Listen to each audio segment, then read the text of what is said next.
अस्सलामुअलैकुम।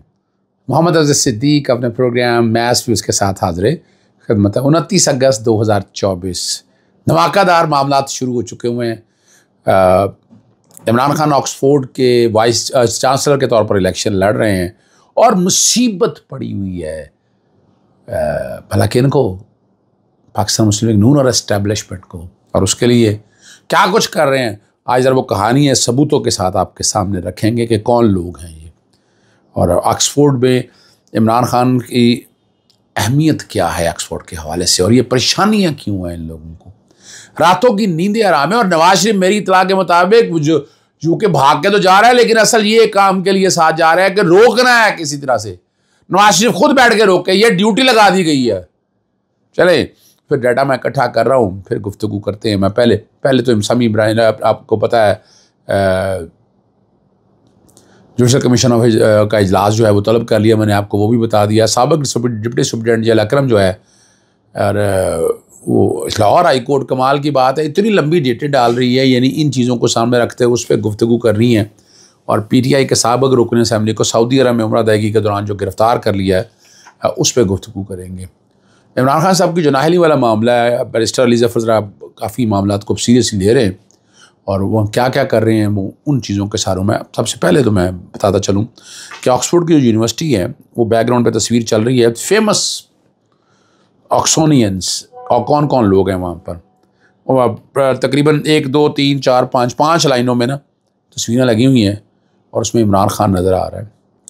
28 वज़ीर आज़म हैं, 30 आलमी लीडर्स हैं, 55 नोबल नाम याफ्ता हैं, और 120 ओलंपिक मॉडल चैंपियंस पैदा किए, और इमरान खान का नाम उसमें है। सियासत के हवाले से अगर देखें तो ये छोटी बात नहीं है, ये बहुत बड़ा एजाज़ है इमरान खान के लिए। ये वहाँ तो इन्हें तो फ़ख्र होना चाहिए कि एक साबका वज़ीर आज़म ऑक्सफोर्ड का इलेक्शन लड़ रहा है। आपको तो फैसिलिटेड, आपको शायद पता नहीं है स्टेट्समैनशिप क्या होती है। नवाज शरीफ साहब, शहबाज शरीफ साहब, मरीम सफदर, समझिएगा आपके कौम का फ़ख्र है, इलेक्शन लड़ रहे हैं, आपको परेशानी किस बात की है? आपको क्यों परेशानी है? अगर किसी ने एतराज़ करना है तो ऑक्सफोर्ड के अंदर बैठे लोग करें ना, आप कौन है? और इसमें जो है ना नून लीग के जो खुरम भट्ट हैं उन्होंने बाकायदा वो दरख्वास्तें दी हैं, और अब यहाँ जो इल्ज़ामात लगाए जा रहे हैं इस पर मैं काम कर रहा हूँ। बड़ी तफसीली मैं ऑक्सफोर्ड वालों को लिखूँगा भी इनका इंशाअल्लाह। उन्होंने कहा ये ऑक्सफोर्ड यूनिवर्सिटी के बाहल नहीं है, करप्शन में मुलव्वस हैं। क्या कौन सा करप्शन में मुलव्वस हैं? सज़ाएँ सस्पेंड हो चुकी हैं, उसकी हैसियत क्या है? पॉलिटिकल मोबिलाइजेशन है, मोटिवेशन है, सारा कुछ है। तोशाखाना में सज़ा सुनाई, सस्पेंड है सज़ा भाई, दूसरे सज़ा में है ही कुछ नहीं है। और ये वहाँ अब कह रहे हैं वहाँ पर जमा कराए हैं, पर हमने पता कराया, हमें तो कोई इतला ऐसी नहीं मिली कि कौन सी जगह किस तरह जमा कराए हैं। कादर ट्रस्ट के केस से यूनिवर्सिटी के काम को आगाह किया, अभी ज़रूरत क्या है? और भैया आप ऑक्सफोर्ड यूनिवर्सिटी को यूनिवर्सिटल अपना UN कन्वेंशन का जो वर्किंग पेपर है वो दे दीजिएगा, वो काफ़ी है, साबित करने के लिए काफ़ी है। यानी जब UN ने कर दिया तो फिर क्या बात रहेगी? ये खुरम बट क्या चीज़ है? बट ये क्या है? कुछ भी नहीं है, नथिंग। और UN का वर्किंग पेपर दस्तयाब है, और नाकाबिल तदीस शवाहिद की फरामी के बाद उन्होंने कहा है कि इम्कान है, सवाल ही पैदा नहीं होता कि ऐसी कोई बात सो सामने और ये चीज़ें सारी सामने आ जाएँ। और ख़बरें जो है ना, एक राशिद हाशमी ने दी हैं, नून लीग के लोग हैं जी, और उन्होंने तस्वीरें लगाई हैं कि कौन कौन से बंदे वहाँ गए हैं। वो जाके यूनिवर्सिटी के पास जाकर एक तस्वीर उतार के वो कहें जी हमने ये कर दिया। क्या किसी यूनिवर्सिटी के लोग, किसी ने वसूल किया, किसी ने पजीराएँ दी उनको? भाई आप कौन है? तो कौन मैं खाम का क्या ताल्लुक़ है? और इसकी दूसरी खबर जो दी है अज़हर जावेद ने दी है। अब अज़हर जावेद कौन है जी? अब आप सबको पता है, मुझे बताने की ज़रूरत नहीं है, देखें ना। यानी जो एजेंडा मैं साबित करना चाह रहा हूँ कि पाकिस्तान मुस्लिम लीग नून इस सारे मामले के पीछे है, एस्टैब्लिशमेंट तो है ही है, और क्या होना है। और अब बात बड़ी वाज़ेह है, ठीक है ना जी। जो 14 रुपये यूनिट का बिजली का बिल की बातें हो रही हैं, उन्होंने कहा जी पहले 4 जो बैचेस जारी हुए हैं उसके बाद अपडेट कर दिया गया है, और लेस्को की जानिब से टैक्स बिजली की जमा कराने के बाद 14 रुपये फ़ी यूनिट रकम बिलों से निकाल दी गई है, और एक पम्फलेट भी तकसीम कर रही है। आप अंदाज़ा लगाएं पंजाब हुकूमत कौन होती है पम्फलेट तकसीम करने वाली? और वो लोग पता चल जाएंगे आपके सामने, एक एक चीज़ सामने आ जाएगी। अगर वाकई किया तो अच्छी बात है, आई मस्ट अप्रिशिएट। लेकिन अभी मैं और यह मकबूल जान साहब का निगरानी का मैं बहस करके आया हूँ, तस्वीर में बैकग्राउंड पे साथ चल रही है उनके साथ, और बताया है कि कोई केस नहीं है, ट्वीट में कोई जुर्म ही नहीं बनता है, ना सेक्शन 9P का लगता है, ना सेक्शन 14 लगता है, ना 24 की, यानी वो तमाम की तमाम सारी 9-10 सारा एक एक चीज़ डिस्कस करने के बाद मैं और अली इशफाक वहाँ पर मौजूद था, तमाम एविडेंस थी, और फिर बताया कि जो नेचुरल पर्सन है वो तो आए क्यों नहीं, अगर किसी अदालत की तौहीन की है तो आर्टिकल 204 बड़ा क्लियर है, section 3 contempt of court ordinance है, तो है ही कुछ नहीं है। और ये जो रिमांड दिया ये मैकेनिकल वे में दिया है, क्या करना क्या है, हर चीज़ अवेलेबल है, इन्वेस्टिगेशन इंक्वायरी सारी 1 अगस्त से शुरू की, 23 अगस्त तक जाके जब वो गिरफ्तारी करते हैं तो उस वक्त तक हर चीज़ रिकॉर्ड पे, और अब तक 7 दिन हो गुजर चुके हैं, कल 8वां दिन आ जाएगा कल, और ये मकबूल जान साहब को दोबारा रिमांड के लिए पेश करना, और एक्विटल का केस है ये बड़ा, तो अदालत से यही कहा है कि आप एक्विट करें, आप अखराज करें, ये केस है ही नहीं है, अगर होता तो ये बात बड़ी वजाहत है, और बड़ी उम्मीद है जिसमें प्रोग्राम रिकॉर्ड कर रहा हूँ उस वक्त तक तो अभी खबर कुछ मेरे सामने आई नहीं है, लेकिन ये एक्विटल का केस है, प्रेशर हुआ तो फिर यकीनन ये नीचे जाएगा दोबारा, और कल वहाँ जाके नए सिरे से, और इस वाले फैसले को जो भी ये फैसला देंगे जज साहब क्रिमिनल रिवीजन को, इसको फिर हाई कोर्ट में चैलेंज किया जाएगा, हम करते हैं या वो करते हैं या आपके सामने आ जाएगा। पाकिस्तान तहरीक इंसाफ के फ़हीम खान को सऊदी अरब में गिरफ़्तार कर लिया और उम्रा की हिरासत में लिया कि जी खाना काबा के सामने 9 मई के मुतालिक वीडियो बनाई थी, उससे जिन लोगों को मसाइल बनने हैं वो ये पता चलाएगा जी, ठीक है ना जी।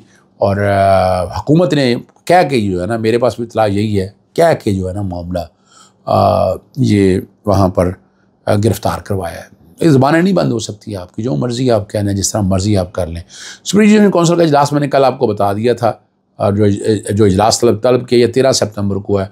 पहले जब अपना ना चीफ जस्टिस काजी जो है उमर बिन दयाल साहब थे, तो उन्होंने जजेस की तैनाती की, तो चीफ काजी फाइज़ साहब ने बड़ा लंबा चौड़ा खत लिख दिया, कंसल्टेशन, और ये जाते हुए आप रिटायरमेंट के करीब लिख रहे हैं, और अब जो है उन्होंने अपना ना जी वो लिखा भी है, इजलास भी बुला रहे हैं, पता नहीं, और अब आप जा रहे हैं, भाई आपने क्या कर रहे हैं, आपके पास तो 13 सितंबर के बाद 1 महीना जो 40 दिन के करीब रह जाएंगे, आपका क्या ताल्लुक है, आप छोड़े इस बात को, नए चीज़ों से आएंगे, बाकी जजेस आएंगे, वो बैठकर देखेंगे आगे क्या करना है।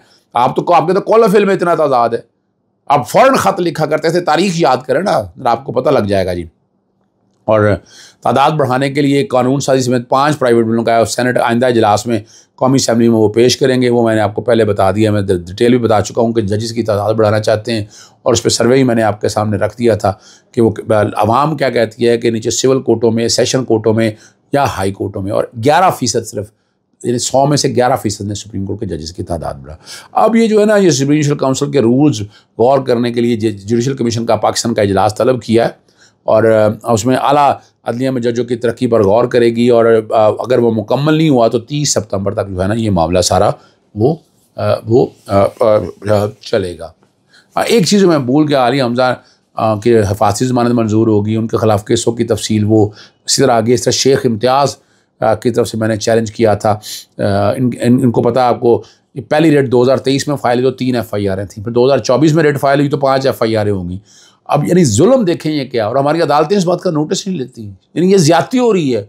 एक आदमी बार बार कह रहा है कि भाई आप उसको हक दें ना, ज़मानत का हक दें, वो जाए जाकर फेस करे, यानी गिरफ्तारी कराना ही मकसूद है, और इस तरह जो कुछ जुल्म हो रहा है ये कौन पूछेगा इसको।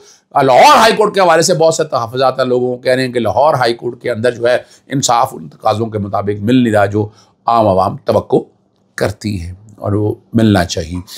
इमरान खान, आपको याद है कि सज़ा ये तोशाखाना का केस, मैं बार बार आपको बताता हूँ कि इसमें तमाम तोशाखाना की तफसीलात आ चुकी थी, और ये इलेक्शन कमीशन का इख्तियार नहीं था। स्पीकर नेशनल असेंबली से रेफरेंस किया, वो गैर कानूनी रेफरेंस था, सेक्शन 37 के तहत 120 दिनों के बाद इस्तग़ासे दायर हुए, नाअहली का इख्तियार कोई नहीं इलेक्शन कमीशन का। वो पहले पेशावर इस्लामाबाद हाई कोर्ट में फ़ाइल की थी, और मैं मामला लेके आया था फिर लाहौर हाई कोर्ट के अंदर वोटर मेंबर की तरफ से, और यहाँ लार्जर बेंच सुन रहा है, ये लार्जर बेंच केस को आगे लेके चल नहीं रहा था, इस्लामाबाद हाई कोर्ट के चीफ जस्टिस